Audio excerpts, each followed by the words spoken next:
A black attorney confronts a drunk judge in court, demanding his removal in a bold stand for justice. Elijah Carter stepped into the grand courtroom, his polished shoes tapping against the marble floor.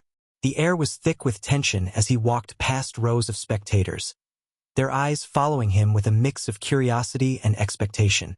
He adjusted his tie and took his place at the defense table, his sharp gaze shifting to the man sitting beside him, Marcus Langley. Marcus, a former financial analyst at Titan Industries, looked exhausted. His hands were clasped together, his eyes shadowed with worry.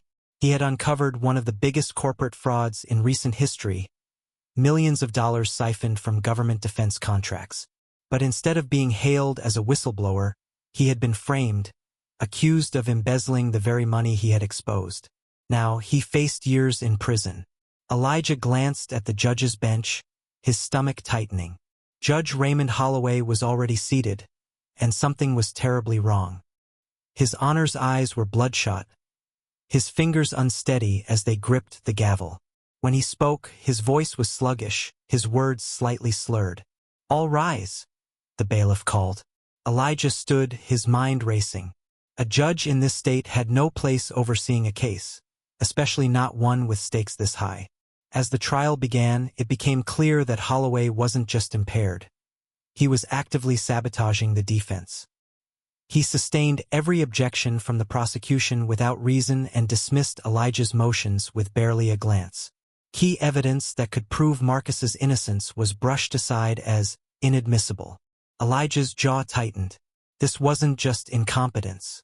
This trial was rigged. He rose from his seat, his voice cutting through the courtroom. "Your Honor, with all due respect, I must request that you remove yourself from this case." A stunned silence followed. No one spoke to Holloway like that. No one dared. Holloway leaned forward, his bloodshot eyes narrowing. "You are out of line, Mr. Carter." His voice wavered, but his tone was sharp. Elijah didn't back down. He turned to the jury, making sure they heard every word. "A fair trial is impossible under these conditions. I have reason to believe this court has been compromised." Gasps rippled through the crowd. In the corner of his vision, Elijah saw Prosecutor Donald Grayson smirking. Grayson had deep ties to Titan Industries, and he knew exactly what was happening. But he wasn't worried. He knew Holloway wasn't going anywhere. The judge banged his gavel. Motion denied. Elijah exhaled slowly. He had expected this. But he wasn't giving up. That evening, he met his mentor, Samuel Hayes, in a dimly lit diner. The old attorney shook his head as he listened. "You've made yourself a target, Elijah." "I can't let this slide," Elijah said firmly. "I'm filing a motion to disqualify him." Samuel sighed. "You're not just fighting a bad judge. You're up against people who can make problems disappear." As he prepared to argue his case, the heavy courtroom doors swung open, and in walked Holloway. Elijah's breath caught. The judge was a different man from the one he had seen the day before. There were no signs of intoxication, no sluggish movements, no bloodshot eyes. He was crisp, composed, and completely in control. "This motion is based on unfounded allegations and is nothing more than a distraction tactic," Holloway announced, his voice firm and unwavering. Elijah felt a chill run down his spine. How had Holloway gone from barely functioning to the picture of judicial authority overnight? He looked to the jury, scanning their faces. They were watching him, some with raised eyebrows, others with doubt forming in their eyes. It looked like he was making baseless accusations. Prosecutor Donald Grayson stood, smirking. "Your Honor, this is a desperate attempt to delay justice. Mr. Carter knows his client is guilty, and now he wants to put the system on trial instead." Elijah clenched his fists under the table. He needed hard evidence, and he needed it fast. If Holloway wasn't going to step down, Elijah would have to expose him another way. That night, Elijah met his trusted investigator, James "Jimmy" Caldwell, in a dimly lit diner on the outskirts of town. "Holloway's playing us," Elijah said, his voice low. "Yesterday, he could barely string a sentence together. Today, he's as sharp as ever." "Jimmy," An ex-cop who had seen plenty of dirty deals in his time nodded. Someone got to him. Maybe they cleaned him up, maybe they threatened him, but that man was compromised. We need proof. Elijah slid a small notepad across the table. We follow him. We find out who he's meeting and where. Jimmy took the notepad, smirking. Now you're thinking like a detective. The next evening, Elijah and Jimmy tailed Holloway through the city. The judge's car weaved through side streets, avoiding main roads, before pulling into an underground parking garage attached to an exclusive private club. Jimmy, dressed in a black hoodie, pulled out a tiny surveillance device. We can't get inside, but if we plant this near the VIP section, we'll hear everything. Elijah nodded, staying behind while Jimmy slipped into the building. Minutes ticked by before Jimmy returned, his expression unreadable. It's recording, he whispered. They waited. After nearly an hour, Jimmy checked the feed. A grainy audio file played through his earpiece. A familiar voice, Judge Holloway's, laughed over the clinking of glasses. Don't worry, he said, his voice dripping with arrogance. Langley will never see daylight again. Elijah felt his stomach drop. This was it. Proof that the judge was working against his client. But before they could celebrate, the air shifted. A shadow moved behind them. Jimmy barely had time to react before a figure lunged out of the alley. A masked man struck Jimmy hard across the face, sending him to the ground. Another grabbed Elijah's arm, twisting it back. Give us the recorder, the attacker demanded. Elijah struggled, but the second man was stronger. He ripped the surveillance device from Jimmy's pocket, crushing it beneath his boot. Stay out of this, Carter, he warned, before the two men disappeared into the darkness. Jimmy groaned, sitting up. His lip was split, his jacket torn. They knew, he gasped. They were waiting for us. Elijah's mind raced. The evidence was gone. But there had to be another way. The next morning, Elijah rushed to the detention center to see Marcus Langley. When he arrived, the guard at the front desk hesitated. There's been a transfer, the guard said, avoiding eye contact. Elijah's heart pounded. Transfer? To where? Solitary confinement. Elijah didn't wait for permission. He stormed through the halls until he reached Marcus's cell. The sight before him made his stomach churn. Marcus sat on the cold concrete floor, his eyes hollow with exhaustion. They don't want me talking, Marcus whispered. His hands trembled as he clutched his knees. If I stay here, I won't make it to the verdict. Elijah gritted his teeth. This wasn't just Holloway. Someone far more powerful was pulling the strings. That night, Elijah sat in his office, flipping through pages of notes. Every lead had been blocked, every piece of evidence destroyed. A knock at the door made him freeze. When he opened it, two men in dark suits stood before him. One of them, a tall man with a calm voice, said, "Drop the case, Mr. Carter." The second man leaned in slightly, his tone sharper. "Some battles aren't worth fighting." Elijah's jaw clenched. "If you're here to threaten me, you're wasting your time." The tall man smirked. "It's not a threat. It's advice." Then, without another word, they walked away. Elijah's pulse pounded in his ears. As he turned back to his office, his stomach dropped. His desk was overturned, papers scattered across the floor. His laptop screen was shattered, files missing. It was a clear warning. He took a deep breath, steadying himself. They wanted him to back down. They wanted him afraid. But Elijah Carter wasn't the type to walk away. He picked up his phone and dialed Jimmy. When his friend answered, Elijah's voice was steady. "We're not done yet." Elijah Carter stood at the courthouse steps, facing a sea of reporters and flashing cameras. His voice was steady, unwavering. "The people have a right to know," he declared, gripping the microphone. "Judge Holloway is compromised. He is working with Titan Industries to manipulate this trial and keep my client, Marcus Langley, behind bars. This is not justice." The crowd murmured, shocked by the bold accusation. Across the street, Donald Grayson watched with an amused smirk, hands casually tucked into his pockets. He turned to a man in a dark suit beside him. "He's digging his own grave," he muttered. Elijah continued, exposing Holloway's connections, his history of favoring corporate interests, and his suspicious rulings. The press ate it up. Within hours, news outlets were broadcasting his speech nationwide. The judicial board had no choice but to announce an internal review of Holloway's conduct. But the system fought back.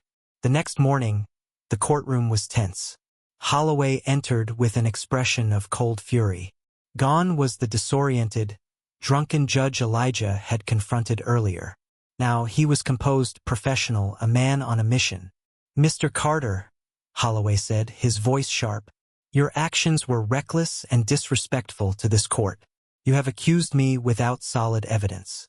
I am holding you in contempt." Gasps filled the courtroom. The bailiffs moved quickly, placing Elijah in handcuffs. "This is an abuse of power," Elijah protested. "You're proving my point." "Remove him," Holloway ordered. As Elijah was led out, he caught Marcus's fearful gaze. She gripped the wheel, swerving to avoid the vehicle, but it rammed into her side, sending her car skidding off the road. She crashed into a ditch, her vision blurring. Through the shattered windshield, she saw figures approaching. Before she could react, they grabbed her files and disappeared into the night. At the same time, Jimmy Caldwell had his own mission. Disguised as catering staff, he infiltrated a high-level corporate meeting at a private hotel. Hidden beneath his serving tray was a small recording device. Inside the conference room, men in suits raised glasses, celebrating their success. Holloway was there, alongside executives from Titan Industries. "Carter is out of the way," one of them chuckled. "And Langley? He won't last much longer." Jimmy's blood ran cold. He needed to get this recording to Elijah. Quietly, he backed out of the room and made his way toward the exit. But just as he reached the alley, a figure stepped out of the shadows. A sharp pain exploded in his side. Jimmy gasped, stumbling backward. His attacker, masked and dressed in black, yanked the recorder from his jacket.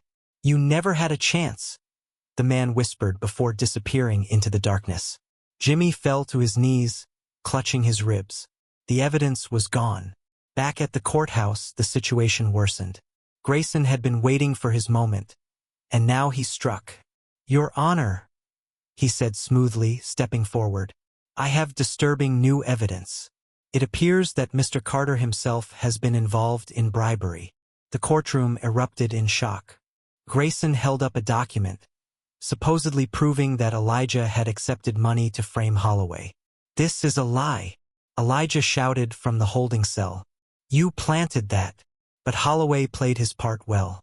He shook his head, feigning disappointment. "Mr. Carter, I expected better from you. Effective immediately, you are now under criminal investigation." Elijah felt the cold steel of the cuffs tighten around his wrists. He had gone from defense attorney to suspect in mere moments. As the courtroom doors slammed shut behind him, he realized the enemy had won this round.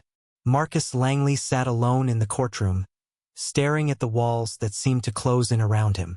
His last hope had just been dragged away in chains. Meanwhile, in the shadows of power, those pulling the strings watched with satisfaction. Elijah Carter had fought hard, but they had fought harder. They had silenced the truth, buried the evidence, and turned the law against the very man who sought justice. But what they didn't know was that the fight wasn't over. Elijah had allies who weren't ready to give up. And somewhere, hidden in the depths of corruption, there was still one last piece of evidence waiting to be uncovered. The war for justice was far from over. Elijah sat alone in his jail cell, staring at the cold concrete walls. His mind raced, replaying every moment of the trial, the threats, the attacks on Lisa and Jimmy. It all led to one conclusion. Judge Holloway, as corrupt as he was, wasn't the true mastermind behind this conspiracy. He was just a tool, a puppet controlled by someone even more powerful. Elijah closed his eyes, thinking back to the evidence they had gathered. The money trails, the secret meetings, it all pointed in one direction. His eyes snapped open. "Senator Richard Coleman," he muttered to himself. Coleman was a political giant, a man with deep financial ties to Titan Industries. He had spent years protecting Holloway and others like him, ensuring that their corrupt deals continued without interference. If Elijah was going to win, he needed to bring down Coleman, not just Holloway. Meanwhile, Lisa Brooks, still recovering from the car attack, sat in a dimly lit motel room. Her hands trembled as she answered a call from an unknown number. "Hello?" she said cautiously. A shaky male voice responded. "I know the truth," the man whispered. "But if they find out I talked to you, I'm dead." Lisa leaned forward, her heart pounding. "Who are you? What truth?" "I was an executive at Titan Industries. I helped funnel bribe money to Judge Holloway. But it's bigger than him. The orders, they came from Coleman. He controls everything." Lisa swallowed hard. "I need proof." "Meet me tonight," the man said. "Abandoned warehouse, outside the city. But come alone." Lisa knew she couldn't go alone. She immediately called Jimmy Caldwell. "We don't have a choice, Jimmy. This could be our only shot at exposing Coleman." Jimmy exhaled heavily. "All right, but we do this my way. I'll set up a perimeter. If anything feels off, we get out." Hours later, they arrived at the warehouse. The place was nearly pitch black, only a few streetlights casting long shadows across the cracked pavement. A nervous man in a suit emerged from the darkness, clutching a flash drive. "This has everything: emails, financial records, payment logs. Proves Coleman ordered Holloway to sabotage cases. This is what you need to take him down." Lisa reached for the drive, but before she could grab it, headlights flooded the warehouse. A black SUV screeched to a stop, and masked men jumped out, guns drawn. "Run!" Jimmy shouted, grabbing Lisa's arm. The whistleblower turned to flee, but one of the masked men tackled him to the ground. Lisa and Jimmy barely made it to cover as bullets ricocheted off the metal walls. Jimmy pulled out his gun, firing back as he and Lisa ran toward the back exit. They burst through the door and sprinted toward Lisa's car. "Get in!" she yelled. Jimmy jumped into the passenger seat, and Lisa floored the gas. The SUV roared after them. "They want the flash drive," Lisa shouted. "They can't get it." Jimmy pulled a burner phone from his pocket and dialed Samuel Hayes. "We got the evidence, but we're being chased. We need a place to hide. Get to the safe house on Mill Street." Samuel's voice came through. "I'll take care of the rest." Lisa swerved through the streets, barely avoiding collisions. The SUV gained on them, bumping their rear bumper. Jimmy grabbed the wheel, steadying the car. "Turn here," he yelled. Lisa made a sharp turn, and the SUV skidded, crashing into a street pole. At dawn, Jimmy delivered the flash drive to Samuel, who immediately took it to the state attorney general. Hours later, an emergency order was issued. Judge Holloway was officially removed from the case. Back in the courtroom, Marcus Langley sat in silence as the jury prepared to deliver the verdict. Prosecutor Donald Grayson stood confidently, knowing that without Elijah, this case was already won. The judge cleared his throat. "Has the jury reached a verdict?" Before they could answer, the courtroom doors burst open. A court officer rushed to the judge, handing him a legal notice. The judge read it, his face turning pale. He looked up at the court. "Due to newly discovered evidence, this trial is now under judicial review. This case is suspended immediately." Gasps filled the room. Grayson shot to his feet. "Your Honor, this is highly irregular." The judge shook his head. "This decision is final. Court is adjourned." The gavel came down.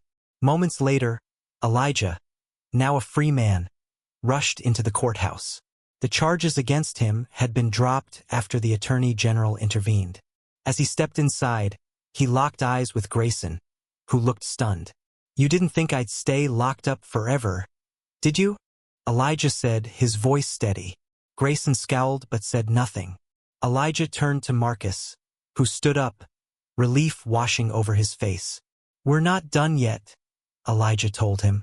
"But this is the first step toward justice." Marcus nodded. "Thanks to you, I have a chance." Elijah knew the battle was far from over. Coleman was still out there, still powerful. But for now, they had shaken the system and the first domino had fallen. The war was just beginning. With Judge Holloway officially removed, the legal system moves swiftly. Investigators raid his home and office, uncovering piles of documents, offshore bank records, and confidential case files proving years of corruption. Within days, Holloway is arrested and led away in handcuffs. The news spreads fast, and people celebrate, believing justice has been served. But Elijah Carter doesn't celebrate.